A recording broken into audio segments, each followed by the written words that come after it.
Hello students, আজকের ক্লাসে সবাইকে ওয়েলকাম। তো আজকের ক্লাসটি হতে চলেছে জ্যামিতির উপর। আজকে আমরা পড়ব যে basic concept of geometry and background of geometry. আজকের আমাদের ক্লাসের আলোচ্য বিষয় হচ্ছে যে জ্যামিতির ধারণা এবং জ্যামিতির প্রেক্ষাপট। তো আজকে আমরা পড়ব, চলো যে জ্যামিতির ধারণা আমরা অল্প করে নিই এবং তার প্রেক্ষাপটটা আমরা জানতে শুরু করি। তা তোমাকে যদি প্রশ্ন করা হয় হোয়াট ইজ জিওমেট্রি, তাহলে কি বলবে? বা জ্যামিতি কি?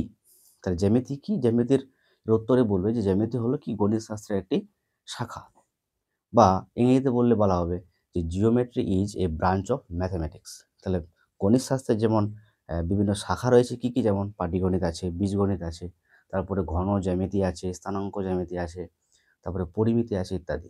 তাহলে ঠিক অন্যান্য শাখাগুলোর মতোই কিন্তু গণিতের একটি শাখা হলো আমাদের জ্যামিতি বা জিওমেট্রি।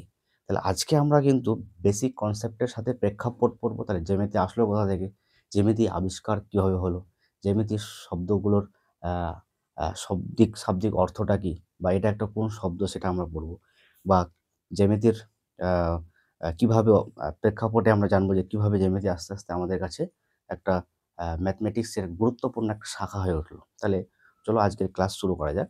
জিওমেট্রি, তাহলে প্রথম যে শব্দটা আমরা পড়ছি সেটা হলো কি জিওমেট্রি। তাহলে জিওমেট্রি এই শব্দটি কি? তাহলে এই শব্দটির উৎস হচ্ছে কি, এটি একটি কি গ্রিক শব্দ। এটি একটি গ্রিক শব্দ। জিও এর অর্থ হলো ভূমি, এর অর্থ হলো ভূমি। যাকে ইংরেজিতে আমরা বলবো আর্থ, ইংরেজিতে বলছি আর্থ। এবং ম্যাট্রিন, যার অর্থ হলো পরিমাপ, পরিমাপ করা, ইংরেজিতে বললে টু মেজার।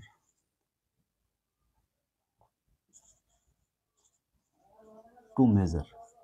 তাহলে আমরা জানলাম যে জিওমেট্রি শব্দটি একটি গ্রিক শব্দ। গ্রিক শব্দ জিও থেকে, যার অর্থ হচ্ছে আমাদের আর্থ, আর ম্যাট্রিন, যার অর্থ হচ্ছে টু মেজার, মানে পরিমাপ করা। তাহলে একসাথে বললে বলবো যে ভূমির পরিমাপ। তাহলে ভূমির পরিমাপ করা। তাহলে এই জ্যামিতি শব্দের সাথে ভূমির পরিমাপ করার সম্পর্ক আছে। তাহলে এবার আমরা বুঝি যে বাংলা যে শব্দটি আছে আমাদের জ্যামিতি, তাহলে এই জ্যামিতি শব্দের জের যে অর্থ, তাহলে জের অর্থ কি? জের অর্থ হলো আমাদের ভূমি। তাহলে জের অর্থ হলো আমাদের ভূমি। আর মিতি, এই মিতি শব্দের অর্থ আমরা বলবো পরিমাপ, পরিমাপ।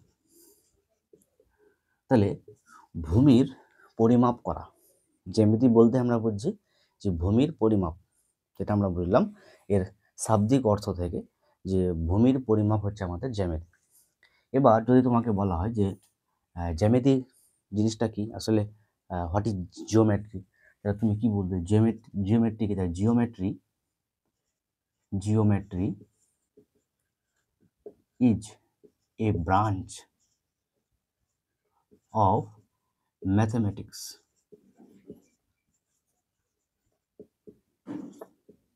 তাহলে জ্যামিতি হলো একটি গণিত শাস্ত্রের শাখা।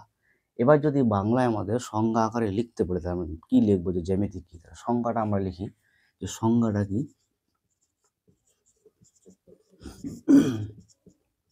সংজ্ঞা আমরা কি লিখবো যে গণিত শাস্ত্রের যে শাখায় ভূমির পরিমাপ বা কোনো বস্তুর আকার, আকৃতি, আয়তন ইত্যাদি সম্বন্ধে আলোচনা করা হবে এবং তার অঙ্কন পদ্ধতির বর্ণনা করা হয়, তাকে আমরা জ্যামিতি বলবো। তাহলে এই কথাগুলো আমরা লিখি যে গণিত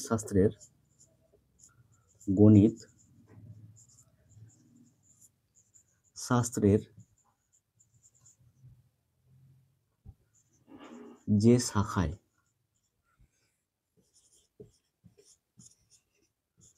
ভূমির পরিমাপ ও কোনো বস্তুর আকার, আকৃতি,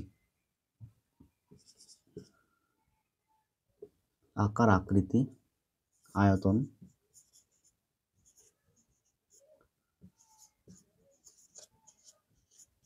ইত্যাদি সম্বন্ধে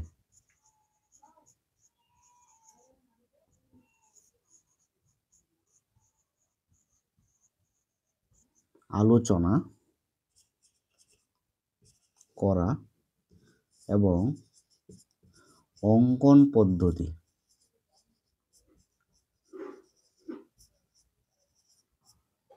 পদ্ধতির বর্ণনা করা হয়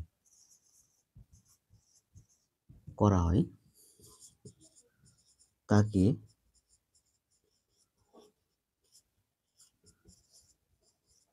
জ্যামিতি বলে। তাহলে আমরা কি লিখলাম, যে গণিত শাস্ত্রের যে শাখায় ভূমির পরিমাপ ও কোনো বস্তুর আকার, আকৃতি, আয়তন ইত্যাদি সম্বন্ধে আলোচনা করা এবং অঙ্কন পদ্ধতির বর্ণনা করা হয় তাকে আমরা জ্যামিতি বলবো। তাহলে আমরা শব্দগত অর্থ জানলাম এবং জ্যামিতি কাকে বলে সেটা আমরা কিন্তু বুঝলাম। এবার আমরা দেখবো যে এর প্রেক্ষাপট কি, আসলে আমরা জ্যামিতি কোথা থেকে পেলাম, জ্যামিতির আবিষ্কার কীভাবে হলো, জ্যামিতির আবিষ্কার কে করলো। কোনো একটি দেশ বা কোনো একজন ব্যক্তি বা কোনো একজন ম্যাথমেটিশিয়ান, গণিতজ্ঞ, কোনো একজন পণ্ডিত, দার্শনিক জ্যামিতি আবিষ্কার করেছে কিনা, বা কোনো একটি দেশের বিভিন্ন একটা নির্দিষ্ট কোনো সভ্যতায় জ্যামিতির আবিষ্কার হয়েছে কিনা, সেই জিনিসগুলো কিন্তু আমরা আজকে ক্লিয়ার করব। যে আসলে জ্যামিতির বিভিন্ন বিভিন্ন দেশে বা বিভিন্ন সভ্যতায় কিন্তু আস্তে আস্তে জ্যামিতির অগ্রগতি হয়েছে। যেমন ধরো যে ধারণা করা হয় যে ইউরোপে যখন নবজাগরণের সৃষ্টি হলো, তখন মানুষ আধুনিক বিজ্ঞানের দিকে ঝুঁকতে শুরু করলো। যখন আধুনিক বিজ্ঞান ঝুঁকতে শুরু করলো মানুষ, তখন কিন্তু ওই বিজ্ঞানের চর্চায় বিজ্ঞানের বিভিন্ন বস্তুগুলোকে প্রমাণযোগ্য হিসাবে ব্যাখ্যা করার সময় জ্যামিতির কিন্তু দরকার হয়। ঠিক তখনই জ্যামিতির আবিষ্কার শুরু হয়, এটা মনে করা হয়। এরপরে ধরো যে বিভিন্ন দেশে বা কোনো একটা নির্দিষ্ট দেশে না, বিভিন্ন দেশে ব্যাবিলন, মিশর, তারপরে ভারত, চীন, তাহলে এই সমস্ত দেশে বিভিন্ন সময় কিন্তু মানুষ তার পরিমাপ করার তাগিদে কিন্তু জ্যামিতির আস্তে আস্তে আবিষ্কার হয়েছে। তাহলে আমরা কি দেখলাম, যে ইউরোপের নবজাগরণ। তাহলে আমরা এটা এবার জানবো যে প্রেক্ষাপটটা কি, প্রেক্ষাপট বা ব্যাকগ্রাউন্ড অফ জিওমেট্রি।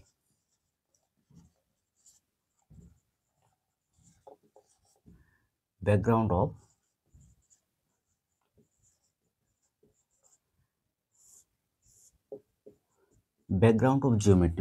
জিওমেট্রিটা কি বললাম, যে ইউরোপে যখন নবজাগরণের সৃষ্টি হয়,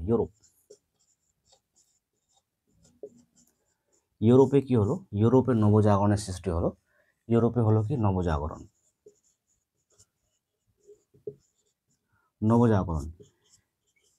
মানুষ কি হলো, আধুনিক বিজ্ঞানের দিকে মানুষ ঝুঁকলো। আধুনিক বিজ্ঞান, এই আধুনিক বিজ্ঞানের বিভিন্ন বিষয়গুলোকে বৈজ্ঞানিক ব্যাখ্যা দেওয়ার জন্য জ্যামিতির আবিষ্কার। বৈজ্ঞানিক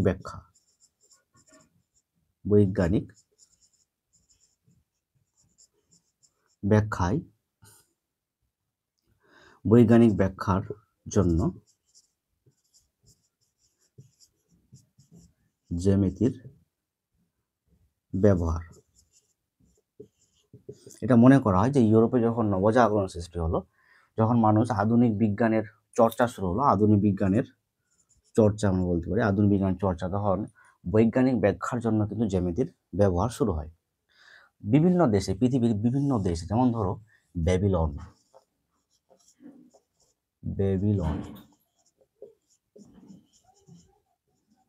মিশর, ভারত,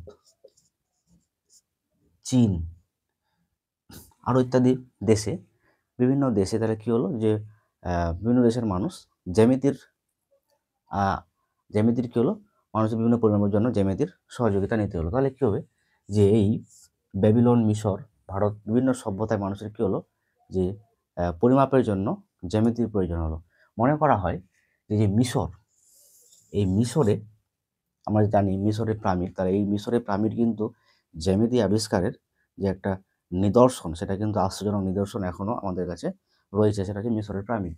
তারপরে যেমন ধরো আমাদের প্রাচীন ভারতবর্ষের মানুষও কিন্তু জ্যামিতি শাস্ত্রে অনেক পাণ্ডিত্য অর্জন করে। তাহলে ধীরে ধীরে বিভিন্ন সভ্যতার অগ্রগতির সাথে সাথে কিন্তু আমরা জ্যামিতির আবিষ্কার কিন্তু হয়েছে, জ্যামিতির ব্যবহার শুরু হয়েছে।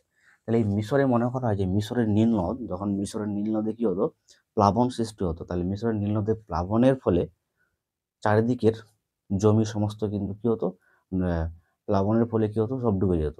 তাহলে জমির সীমানা, জমির যে সীমানা, সেই সীমানাকে তারা খুঁজে পেত না। তাহলে সেই সীমানাকে তারা খুঁজে পাওয়ার জন্য তখন পরিমাপ করতে শুরু করলো।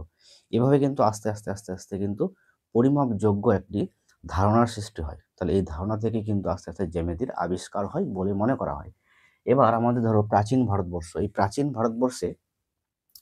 ভারতবর্ষে যে যারা আর্য জাতি ছিল, প্রাচীন ভারতবর্ষের আর্য জাতিগণ কী করতো, তারা যাগযজ্ঞের জন্য বিভিন্ন বেদী, যজ্ঞ বেদী তৈরি করতো। তাহলে আমরা যদি এটা এক এক করে দেখি, যে মিশর, কি বললাম, যে মিশর, তাহলে এই মিশরে কি হতো, যে নীল নদ, মিশরের নীল নদে হতো কি প্লাবন। এই প্লাবনের জমিগুলো কি হতো, বন্যার জলে ভেসে যেত। তাহলে বন্যা হয়ে যেত, প্লাবন যখন হবে তাহলে কি জমির যে সীমানা সেটা বোঝা যেত না। তাহলে সেই সীমানাকে তারা পরিমাপের জন্য কিন্তু আবিষ্কার হয়েছে জ্যামিতির। এবার যদি আমরা দেখি যে আমাদের প্রাচীন ভারতবর্ষে তাহলে কি হলো, ভারত, তাহলে প্রাচীন ভারতবর্ষে আর্য জাতিগণ, যারা আর্য ছিল, আর্য জাতি, এই আর্য জাতি তাদের যাগযজ্ঞের জন্য, তারা যে যজ্ঞ করতো, তাদের যাগযজ্ঞের জন্য বেদী তৈরি করতো। তারা যাগ যজ্ঞের জন্য যজ্ঞ বেদী তৈরি করত, যজ্ঞ বেদী। এই যজ্ঞ বেদী তারা তৈরি করতো। এই যজ্ঞ বেদীগুলো কীরকম আকৃতির হতো, সেগুলো হতো কি ত্রিভুজাকৃতি বা হতো চতুর্ভুজাকৃতি, বা চতুর্ভুজাকৃতি। এই যজ্ঞ বেদীগুলো কিন্তু ত্রিভুজাকৃতি, চতুর্ভুজাকৃতি হতো। তাহলে কি বললাম, যে ভারতের যারা আর্য জাতি ছিল তারা যাগযজ্ঞের জন্য যজ্ঞ বেদী তৈরি করতো। আর এই যজ্ঞ বেদী একটা নির্দিষ্ট নিয়ম অনুসারে হতো। এই যজ্ঞ বেদীগুলো নির্দিষ্ট একটি নিয়ম অনুসারে হতো। আর এই যে শুল্ক একটা নিয়ম, এই নিয়মটাকে আমরা বলছি কি, এই একটা শুল্ক নিয়ম হতো, এই যে একটা শুল্ক নিয়ম। এই শুল্ক একটি নিয়মে নতুন একটি শাস্ত্রের ধারণা দেয়, যার নাম হচ্ছে আমাদের ক্ষেত্রতত্ত্ব বলা হয়। কি বলবো আমরা, এই শুল্ক নিয়মটাই কি নামে পরিচিত, ক্ষেত্রতত্ত্ব বলা হতো, ক্ষেত্রতত্ত্ব। আর এই ক্ষেত্রতত্ত্বেই বর্তমানে আমরা জানি জ্যামিতি বলে। এই ক্ষেত্রতত্ত্ব হলো আমাদের কি, জ্যামিতি। এই ক্ষেত্রতত্ত্বই হলো আজকের জ্যামিতির ধারণা।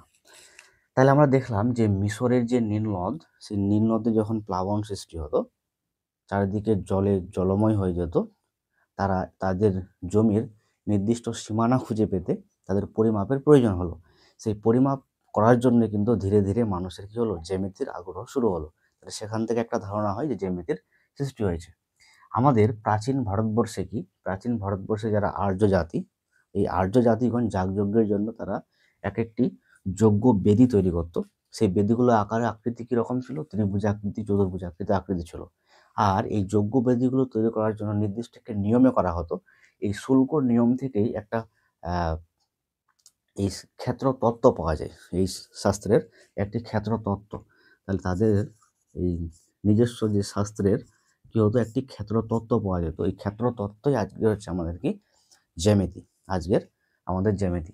তাহলে এই ভারতবর্ষের, আমাদের যে প্রাচীন ভারতবর্ষ, এই প্রাচীন ভারতবর্ষে অনেক পণ্ডিতগণের কিন্তু অনেক বড় বড় অবদান রয়েছে এই জ্যামিতি আবিষ্কারের ক্ষেত্রে। যেমন প্রাচীন ভারতবর্ষের ভারতীয়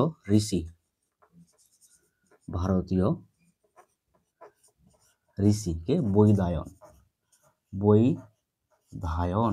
আর ব্রহ্মগুপ্ত। তাহলে ভারতীয় ঋষি বৈধায়ন আর ব্রহ্মগুপ্ত কিন্তু জ্যামিতি শাস্ত্রের ক্ষেত্রে অনেক বড় অবদান রেখেছেন। এরপরে আমরা দেখব যে আর কোন ব্যক্তিবর্গ বা পণ্ডিত বা কোন দার্শনিকগণ এই জ্যামিতি আবিষ্কারের ক্ষেত্রে বিশাল অবদান রেখেছেন। গ্রিক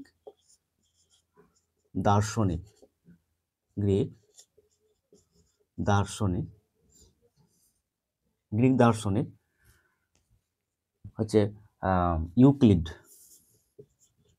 ইউক্লিড, গ্রিক দার্শনিক ইউক্লিড। আর এই ইউক্লিডকেই বলা হয় ফাদার অফ জিওমেট্রি, মানে জ্যামিতির জনক। এই ইউক্লিডকেই বলা হয় কারণ তিনি জ্যামিতিক শাস্ত্র আবিষ্কারের জন্য একটি 13 খণ্ডের একটি বড় বই রচনা করেন, যেখানে তিনি প্র্যাকটিক্যালি অনেক জ্যামিতির চিত্রগুলো অঙ্কন করে তিনি তার পরিমাপযোগ্য বিভিন্ন বিষয় আকৃতির আয়তন দেওয়ার জন্য তিনি অনেক সূত্র আবিষ্কার করে ফেলেন বলে কিন্তু ইউক্লিডকে জ্যামিতিক শাস্ত্রের জনক বলা হয়। তাহলে তিনি একটি বই রচনা করেন, তার বইয়ের নাম কি, খুব ইম্পর্টেন্ট, এলিমেন্টস। তাহলে এই এলিমেন্টস নামে তিনি একটি বই রচনা করেন, যাতে 13টি খণ্ড ছিল, 13টি খণ্ড। আর প্রথম খণ্ডে তিনি ফার্স্ট খণ্ডে তিনি কি কি লেখেন না, বিন্দু, রেখা, রেখাংশ, রশ্মি ইত্যাদি ইত্যাদি তিনি এই প্রথম খণ্ডে আলোচনা করেন। তাহলে প্রথম খণ্ডে তিনি কি আলোচনা করেছেন, 13টি খণ্ডের মধ্যে প্রথম খণ্ডে বিন্দু, রশ্মি, রেখাংশ ইত্যাদি সম্বন্ধে তিনি আলোচনা করেছেন প্রথম খণ্ডে। তাহলে তার ইউক্লিডের লেখা বইয়ের নাম হচ্ছে একটা এলিমেন্টস। তাহলে এলিমেন্টস বইয়ে কিন্তু আমরা জ্যামিতির বিস্তারিত ধারণা পাই। এরপরে আরেকজন বিখ্যাত গ্রিক পণ্ডিত, এই গ্রিক পণ্ডিত থ্যালস, তিনি কিন্তু জ্যামিতি শাস্ত্রে বিশাল অবদান রেখেছেন। এরপরে আমরা দেখব যে আমরা দেখলাম যে ভারতীয় ঋষি বৈদায়ন, ব্রহ্মগুপ্ত তারা অবদান রেখেছেন। এরপরে ইউরোপীয়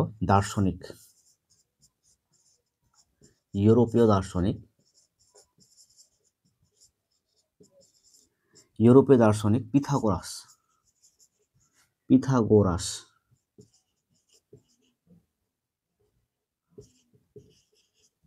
এই পিথাগোরাস তিনি জ্যামিতি শাস্ত্রে কিন্তু বিশাল পাণ্ডিত্য লাভ করেন, এবং এই পিথাগোরাস ছিলেন এই থ্যালসের ছাত্র। তিনি ছিলেন কি, এই থ্যালসের ছাত্র ছিলেন। তাহলে এই বিখ্যাত পিথাগোরাস, এই থ্যালসের ছাত্র পিথাগোরাস, তিনি কিন্তু তার দেওয়া শিক্ষকের কাছ থেকে যে সমস্ত জ্যামিতি বিষয়ক এক্সপেরিমেন্টাল বা বিভিন্ন অঙ্কন পদ্ধতির যে জিনিসগুলো শিখেছিলেন, তার রেখে যাওয়া সমস্ত কিছু নিয়ে পরবর্তীতে তিনি যে রিসার্চ করেছিলেন, তিনি হচ্ছেন এই পিথাগোরাস। থ্যালসের ছাত্র পিথাগোরাস, তার বিশাল কিন্তু জ্যামিতিক শাস্ত্রের অবদান রয়েছে। আমরা পড়েছি পিথাগোরাস উপপাদ্য, পিথাগোরাসের বিরুদ্ধ উপপাদ্য, এগুলো জিনিস কিন্তু আমরা জ্যামিতিতে পাই। তাহলে পিথাগোরাস কিন্তু তার জ্যামিতিক শাস্ত্রে কিন্তু বিশাল বড় অবদান রেখেছেন। এরপরে আমরা দেখছি যে তাহলে এই হচ্ছে আমাদের মোটামুটি জ্যামিতির একটা যে প্রেক্ষাপট আমরা বুঝতে পারলাম, যে এটা হচ্ছে আমাদের জ্যামিতির মোটামুটি প্রেক্ষাপট। এরপরে ধীরে ধীরে কিন্তু আমাদের বিন্দু, রশ্মি, তারপরে বিভিন্ন অঙ্কন পদ্ধতির মাধ্যমে বিভিন্ন সূত্রের প্রমাণ, এগুলো কিন্তু আমরা পাই। এবার এই জ্যামিতির মূল কয়েকটা বিষয় রয়েছে, যেমন বলা হয় যে মৌলিক কয়েকটা বিষয়, জ্যামিতির মৌলিক কয়েকটা বিষয় কি, যেগুলো বিষয় না হলে কিন্তু আমরা জ্যামিতির পরিমাপ বা কোনো বস্তুর আকার, আয়তন আমরা বের করতে পারবো না। তাহলে এই মৌলিক বিষয় যেটা রয়েছে, বেসিক যেটা, সেটা হচ্ছে কি, যে দৈর্ঘ্য। তাহলে মৌলিক বিষয়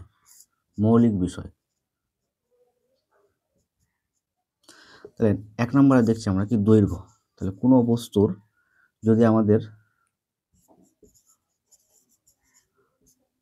কোনো বস্তু কতটা লম্বা, সেটা যদি আমরা জানতে চাই, তাহলে আমাদের কি করতে হবে, তার লেন্থ, তার দৈর্ঘ্যটাকে আমাদের মাপতে হবে। তাহলে সেটা হচ্ছে আমাদের দৈর্ঘ্য, একটা হচ্ছে কি মৌলিক বিষয় আমাদের জ্যামিতির, যেটা দিয়ে আমরা প্রমাণ করতে পারবো। 2 নম্বর হচ্ছে প্রস্থ, ব্রেথ, BREADH, ব্রেথ। 3 নম্বর হচ্ছে আমাদের উচ্চতা বা বেধ বলতে পারি আমরা, যাকে ইংরেজিতে বলবো হাইট বা ডেপথ বা অ্যালটিটিউড বলা হয়, অ্যালটিটিউড। তাহলে এই হচ্ছে আমার 3টি জ্যামিতির মৌলিক বিষয়। কারণ কোনো একটা বস্তুর কতটা লম্বা সেটা আমরা জানতে হলে আমাদের কী জানতে হবে, দৈর্ঘ্য জানতে হবে, প্রস্থ জানতে হবে। কোনো একটা ধরো কোনো একটা জমির পরিমাপ আমরা করবো, যে পরিসীমা জানবো বা তার ক্ষেত্রফল জানবো, তাহলে আমাদের দৈর্ঘ্য প্রস্থ জানতে হবে। বা কোনো একটা বস্তু যদি আমরা আয়তন জানি, তাহলে আয়তন জানার ক্ষেত্রে আমাদের কী করতে হবে, দৈর্ঘ্য প্রস্থ উচ্চতা প্রত্যেকটা আমাদের জানতে হবে। তাহলে জ্যামিতির যে মৌলিক বিষয় সেগুলো হচ্ছে আমাদের দৈর্ঘ্য প্রস্থ এবং উচ্চতা, যাকে বা ইংরেজিতে বলা হয় ডেপথ, অ্যালটিটিউড বা হাইট, বা বাংলায় বললে বেধ। তাহলে এই তিনটি জিনিস, দৈর্ঘ্য প্রস্থ উচ্চতা, তিনটি জিনিস হচ্ছে আমাদের জ্যামিতির মৌলিক, এগুলো হচ্ছে বিষয়। এরপরে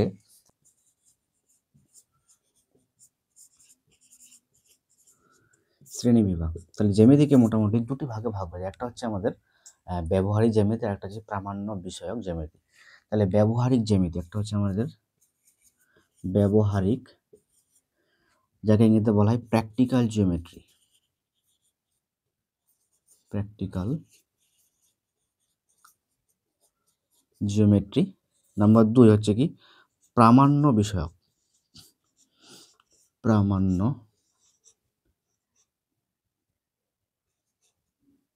বিষয় যাকে বলা হয় থিওরিটিক্যাল জিওমেট্রি।